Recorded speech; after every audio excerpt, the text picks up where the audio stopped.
before the evidence, before the lawyers, before the verdict. America had already made a decision, not about guilt or innocence, but about who O.J. Simpson was supposed to be. Because belief does not begin in a courtroom. It begins long before a crime is even imagined. And for decades, O.J. Simpson was not just known, he was trusted. This is the story of how that trust was built, carefully, publicly, and over a lifetime. And why, when the most famous trial of the 20th century began, millions of Americans did not see a defendant. They saw someone they already knew. In the late 1960s, America was changing. The country was fractured by the Vietnam War, civil rights protests, and political assassinations. Sports, for many Americans, became a rare space of shared admiration, a place where excellence felt uncomplicated. It was in this moment that Orenthal James Simpson rose to national prominence. At the University of Southern California, Simpson wasn't just dominant, he was spectacular. His speed, balance, and instinct made him more than a football player. He became a symbol of effortless greatness. When he won the Heisman Trophy, the message was clear. This was not a controversial figure. This was not a rebel. This was a winner. And winners in American culture are trusted. Many black athletes of the era were polarizing figures. They spoke about race, they challenged authority, they made people uncomfortable. O.J. Simpson did something different. He avoided conflict, he avoided politics, he avoided public anger. He presented himself not as a symbol of protest, but as a symbol of acceptance. Journalists of the time frequently noted that Simpson was non-threatening, relatable, and safe. These words mattered. They shaped how white America, in particular, processed him. Simpson did not ask to be understood, he asked to be liked. And America obliged. When Simpson entered the NFL, he joined a league that was becoming a national ritual. Sunday football wasn't just entertainment. It was habit. It was routine. It was family time. And O.J. Simpson became part of that routine. He appeared week after week, season after season. His presence familiar, predictable, reassuring. Trust grows through repetition. The more people see someone without consequence, without scandal, without disruption, the more that person becomes background safe. By the time Simpson retired from football, he was not merely admired, he was normalized. What happened next is critical. Simpson did not fade into retirement. He transitioned into advertising. The Hertz commercials of the 1970s showed him running through airports, smiling, charming, helpful, the embodiment of efficiency and ease. This was not accidental branding. Advertising does not sell products alone. It sells emotions, and the emotion O.J. Simpson sold was trust. He was the man who would help you make your flight, the man who wouldn't cause trouble, the man who fit perfectly into the American commercial fantasy. Millions of Americans did not just watch these commercials, they internalized them. Simpson's move into film and television further softened his image. He often played friendly roles, comic roles, non-threatening roles. On screen, he was rarely dangerous, rarely complex, rarely dark. This matters because human psychology struggles to separate fictional familiarity from real-world judgment. When people repeatedly see someone portrayed as safe, their brain begins to associate that safety with the real person. This is not logic, it is conditioning. By the early 1990s, O.J. Simpson was not evaluated as a stranger. He was evaluated as a known quantity. Equally important is what Americans did not see.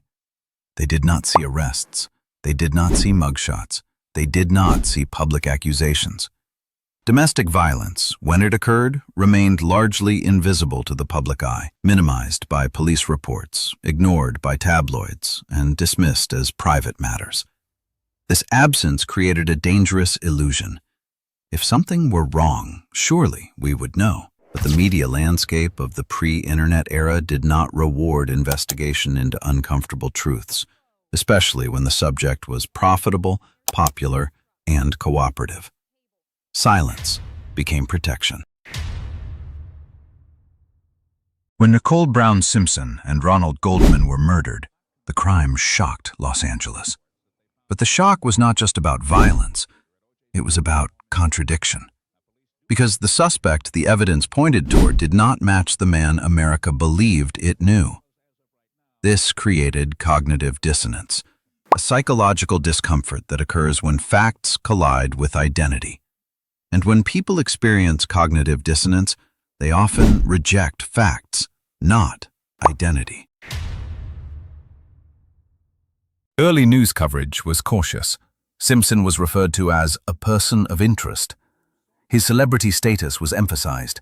His past achievements were repeated. This framing mattered. Once a narrative is established, later information must fight to replace it. And the initial narrative was simple. This doesn't make sense. America wasn't just confused, it was resistant. Human beings are wired to trust what they recognize. This is why eyewitness testimony is often unreliable. This is why first impressions last. This is why reputation matters more than evidence in the early stages of judgment. O.J. Simpson's face was not neutral. It was familiar, and familiarity breeds belief. Before a single lawyer spoke in court, two stories already existed. A technical story, told by forensic evidence, an emotional story, told by decades of public trust. For millions of Americans, the emotional story felt safer, because believing the evidence meant believing something darker, that someone they trusted had been capable of unimaginable violence, and that they had never seen it.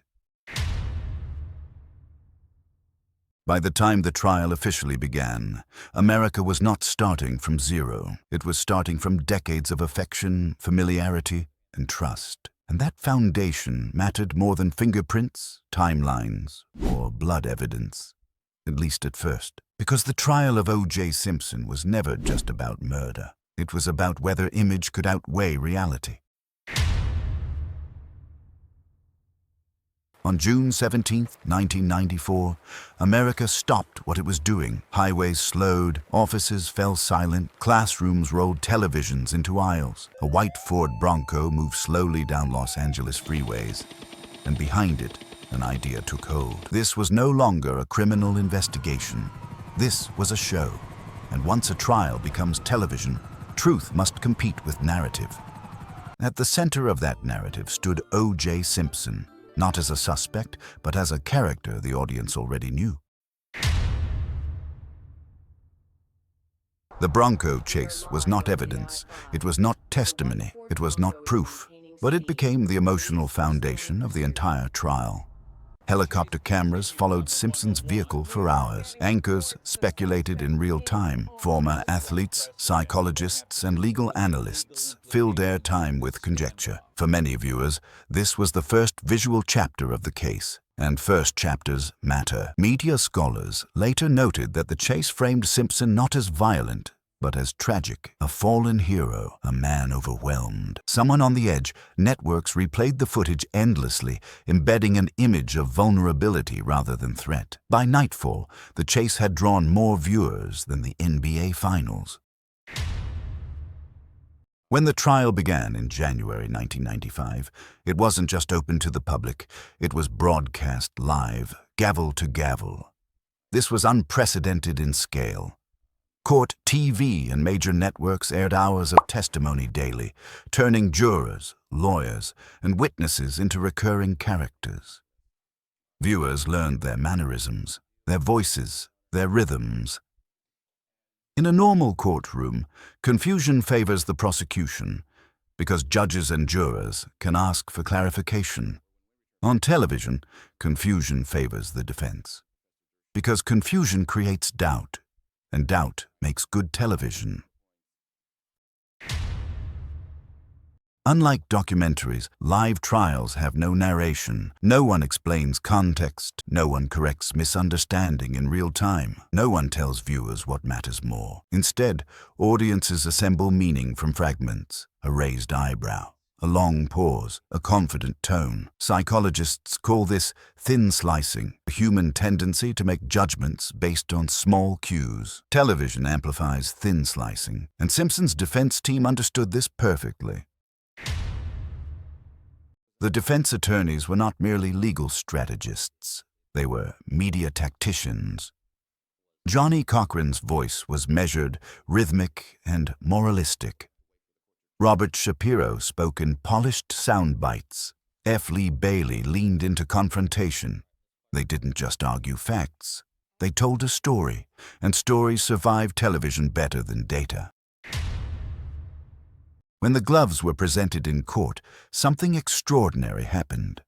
The moment was visual, immediate, easy to understand. Simpson struggled to pull them on, and Johnny Cochran delivered a line made for television history. "If it doesn't fit, you must acquit." This was not legal reasoning. It was branding. The gloves became a symbol, not of forensic complexity, but of simple logic. Never mind discussions about latex shrinkage, blood saturation, or evidence handling. Television does not reward footnotes. It rewards moments, and this moment eclipsed weeks of technical testimony. The prosecution relied heavily on DNA. In 1995, DNA evidence was scientifically sound, but publicly misunderstood. Jurors and viewers alike struggled with probability statistics, cross-contamination explanations, lab procedure testimony. Meanwhile, the defense framed DNA as experimental mishandled. Potentially corrupt media coverage amplified this confusion. Networks invited commentators who contradicted each other on air. Sound bites replaced context. Certainty dissolved into debate. And when science becomes confusing on television, people retreat to instinct.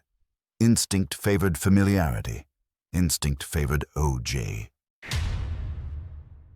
Then came the moment that reshaped the trial's moral center. Detective Mark Fuhrman was exposed for using racial slurs and lying under oath. This was catastrophic, not just legally, but symbolically. For many Americans, especially black viewers, Fuhrman became proof of systemic corruption. The evidence he touched now felt contaminated, not by science, but by bias. Television magnified this collapse. Replay after replay, quote after quote, commentator after commentator. The trial's narrative shifted from "Did O.J. Simpson do it?" to "Can the system be trusted?" Once that shift occurred, belief followed. Television did something print media could not. It placed race directly in living rooms. On LAPD history. We, the jury, in the case of the People versus Johnson, find the defendant not guilty. Silence in the court. The jury, as silent characters, jurors, never spoke publicly during the trial. The jury became a mirror, reflecting whatever the audience already felt. We, the jury, find the defendant on the charge of murder in the first degree not guilty. That concludes the reading of the verdict.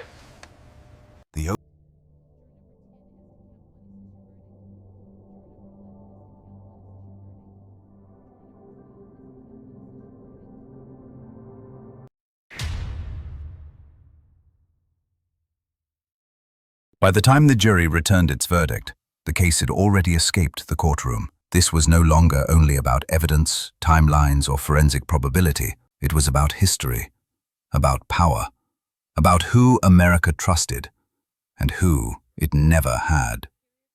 At the center of it all stood O.J. Simpson, but the verdict would ultimately speak less about one man and more about a nation still arguing with itself. Detective Mark Fuhrman's role became pivotal, not because of what he proved, but because of what he represented. When recordings revealed Furman using racial slurs and boasting about police violence, the damage extended far beyond his credibility as an individual officer. For many Americans, especially black viewers, Furman did not appear as an exception. He appeared as confirmation. Once that perception took hold, the case transformed. Evidence became suspect. Procedure became questionable. Authority became untrustworthy. This shift mattered profoundly because juries do not evaluate facts in a vacuum. They evaluate the people delivering those facts.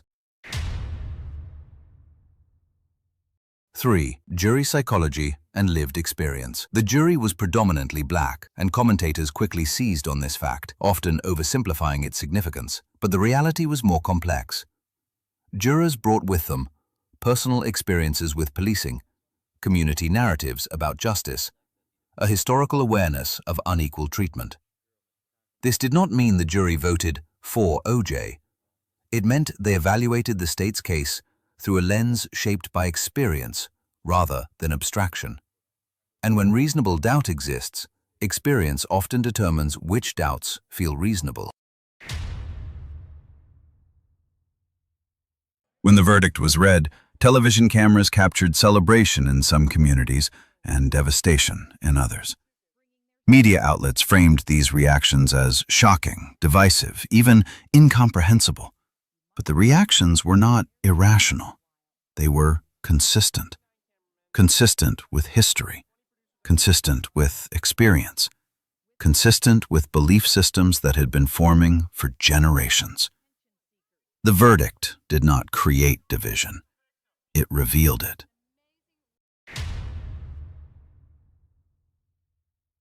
The criminal trial ended with acquittal, but the public conversation did not. Civil court would later reach a different conclusion. Books, documentaries, and analyses would continue for decades. This split exposed a crucial distinction. Legal truth answers whether guilt was proven beyond reasonable doubt. Moral truth answers whether people feel justice was done. America struggled, and still struggles, to reconcile the two. The O.J. Simpson trial permanently altered American justice. It changed how. Trials are televised. Juries are selected. Evidence is explained. Media interacts with law. It forced the legal system to confront the power of perception, and it forced America to confront itself. When the jury spoke, it delivered a message that trust matters, that history matters, that justice does not operate in isolation from society. America believed O.J. Simpson, not blindly, not unanimously, but predictably. Because belief is never only about facts. It is about who we trust, why we trust them, and what happens when that trust collides with truth.